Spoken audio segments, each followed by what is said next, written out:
بسم الله الرحمن الرحيم الحمد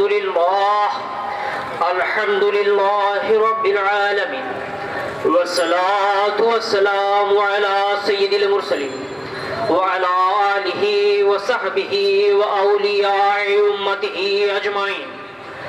قال الله تعالى في القرآن المجيد بسم الله الرحمن الرحيم إن الله وملائكته يصلون على النبي يا أيها الذين آمنوا صلوا عليه وسلموا تسليما.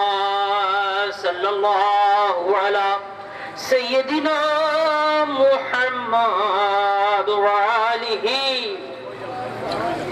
وبارك وسلم. صلى الله على سيدنا محمد وآله وأصحابه وبارك وسلم. صلاة يا رسول الله عليكم سلام يا حبيب الله.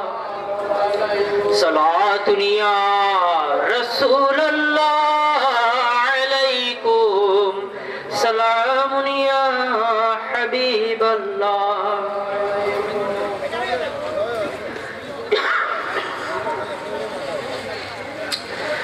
তিনশো 60 আউলিয়া জামে মসজিদ, নতুন রেল স্টেশন রোড, ভাট্টাখোলা 26 নং ওয়ার্ড, সিলেটের উদ্যোগে আয়োজিত আজকের এই প্রথম সুন্নি ওয়াজ মাহফিলে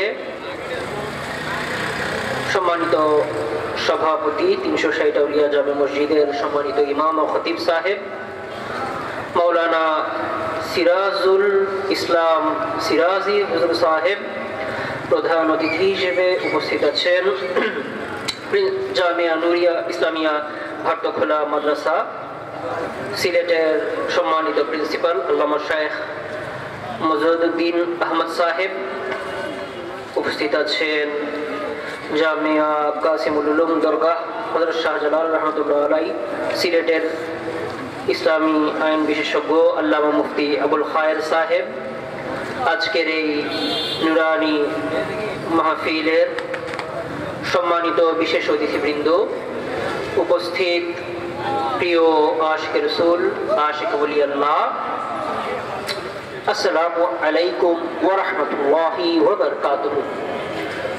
অনেকটা রাত অতিবাহিত হয়ে গিয়েছে। আমার পূর্বে সম্মানিত আলেম ওলামাগণ বিষয়ভিত্তিক অনেক নুরানি তাকরীর করেছেন। আমার বক্তব্যকে খুব বেশি দীর্ঘায়িত করব না। সুদূর চট্টগ্রাম থেকে আপনাদের দাওয়াতে আসার সুযোগ হয়েছে বিধায় সামান্য কয়েকটি আপনাদের উদ্দেশ্যে আরজি পেশ করে আমার বক্তব্য এখানে শেষ করব। রাসূল পাক সাল্লাল্লাহু আলাইহি সাল্লাম নবীকে ভালোবাসা, এটা হচ্ছে ঈমানের অন্যতম পূর্ব শর্ত।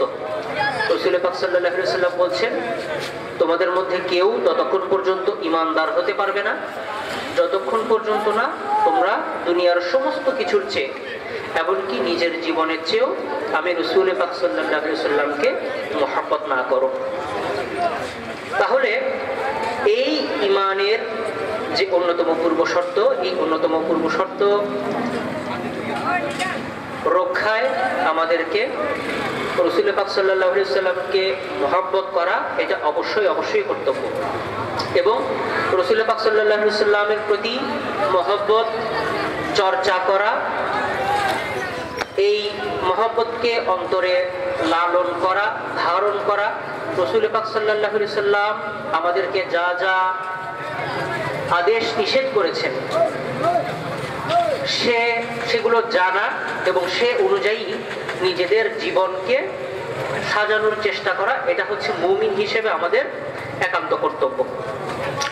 এবং এই আজকের যে মাহফিল, এই মাহফিলটি তেমনি ভাবে রাসূল পাক সাল্লাল্লাহু আলাইহি সাল্লামের মহব্বত চর্চার দ্বীন ইসলাম চর্চার জন্য আমাদের একটি অত্যন্ত গুরুত্বপূর্ণ অনুষঙ্গ হিসেবে ভূমিকা পালন করবে। কেন?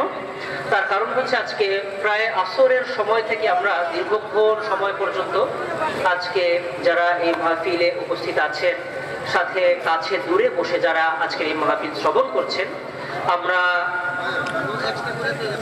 সম্মানিত আলেমে দ্বীনগণ থেকে দ্বীন ইসলামের গুরুত্বপূর্ণ নসিহত শুনেছি, যার আলোকে আমরা আমাদের ঈমানকে তাজা করতে রসুলে পাকের যে বিধিনিষেধ সেগুলো সম্পর্কে জেনে সেই অনুযায়ী আমাদের জীবনকে সুসজ্জিত করতে পারবো।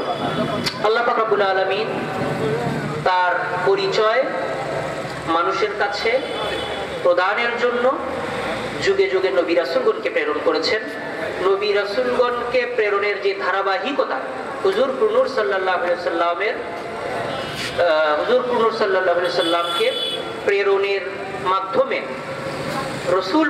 নবী রাসূল প্রেরণের যে অধ্যায় তার সমাপ্তি সূচিত হয়েছে এবং তার পরবর্তীতে সূচিত হয়েছে বেলায়েতের যুগ। নবুয়তের যুগ সমাপ্তির পরে আরম্ভ হয়েছে বেলায়েতের যুগ। রাসূল পাক সাল্লাল্লাহু আলাইহি সাল্লামকে আল্লাহ পাক রব্বুল আলামিন দুনিয়াতে প্রেরণ করেছেন, কারণ আল্লাহ পাক বলছেন যে হে হাবিব, আমি আপনাকে দুনিয়াতে প্রেরণ করেছি তাদের যারা মুমিন আছেন তাদের অন্তরকে পরিশুদ্ধ করবার জন্য, তাদেরকে দ্বীন শিক্ষা দেবার জন্য এবং তাদেরকে আল্লাহ পাকের যে পবিত্র কোরআন, এই কোরআন পাক তেলাওয়াত করে শোনানোর জন্য। তো তাহলে রাসূল পাক সাল্লাল্লাহু আলাইহি ওয়াসাল্লামকে প্রেরণের কারণ হচ্ছে তিনটি। এক, তিনি আমাদের কাছে পবিত্র কোরআন তেলাওয়াত করে শোনাবেন, তিনি আমাদেরকে পরিশুদ্ধ করবেন এবং আমাদেরকে কিতাব ও হিকমত শিক্ষা দিবেন। আল্লাহ পাক বলছেন যে এর আগে তোমরা অবশ্যই গোমরাহির মধ্যে, বিভ্রান্তির মধ্যে লিপ্ত ছিলে।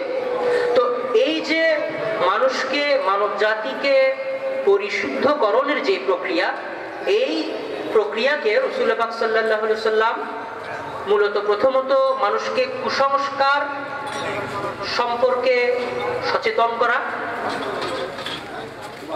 এই কাজের মাধ্যমে তিনি পরিশুদ্ধকরণের প্রক্রিয়া শুরু করেছেন। তার কারণ অন্তরের মধ্যে যদি কালিমা থাকে, সেই অন্তর কিতাব ও হিকমতের যে জ্ঞান, সেই জ্ঞান যথাযথভাবে ধারণ করতে পারবে না।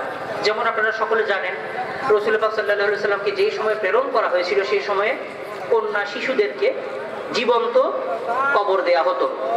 একটা কন্যা শিশু ভূমিষ্ঠ হবার সাথে সাথে তাকে জীবন্ত কবর দেয়া হতো। রাসূল পাক সাল্লাল্লাহু আলাইহি ওয়াসাল্লাম মানব জাতিকে এই যে খুব নিকৃষ্ট দুঃখজনক কুসংস্কার, এই ধরনের কুসংস্কার থেকে মানব জাতিকে প্রথমে মুক্ত করেছেন। তারপরে যে সকল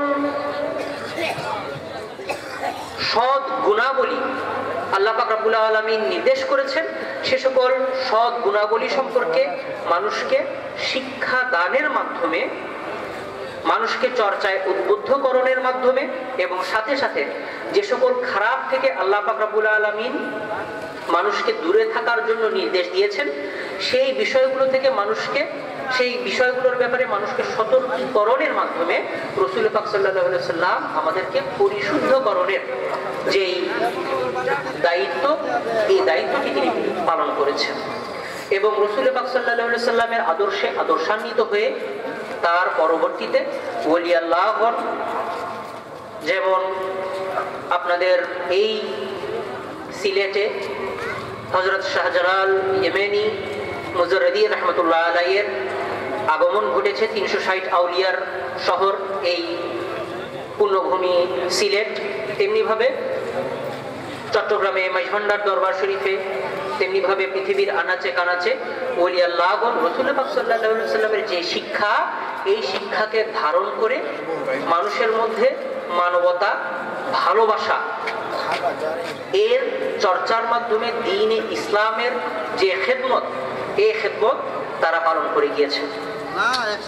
এবং ওলি আল্লাহগণ এই দায়িত্ব পালন করতে গিয়ে মানুষকে যে কেবলমাত্র দ্বীন শিক্ষা দিয়েছেন তাই নয়, তারা মানুষের কল্যাণের মাধ্যমে, এই কল্যাণ কিছু কিছু ক্ষেত্রে তাদের কারামতের মাধ্যমে সমাপ্ত হয়েছে, আবার কিছু কিছু তাদেরকে রুহানিভাবে জাগ্রতকরণের মাধ্যমে এই কল্যাণের কাজ সমাপ্ত হয়েছে।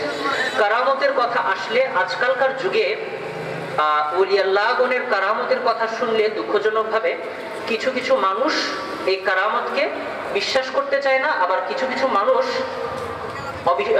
এক ধরনের নাক সিটকানো মনোভাব পোষণ করে।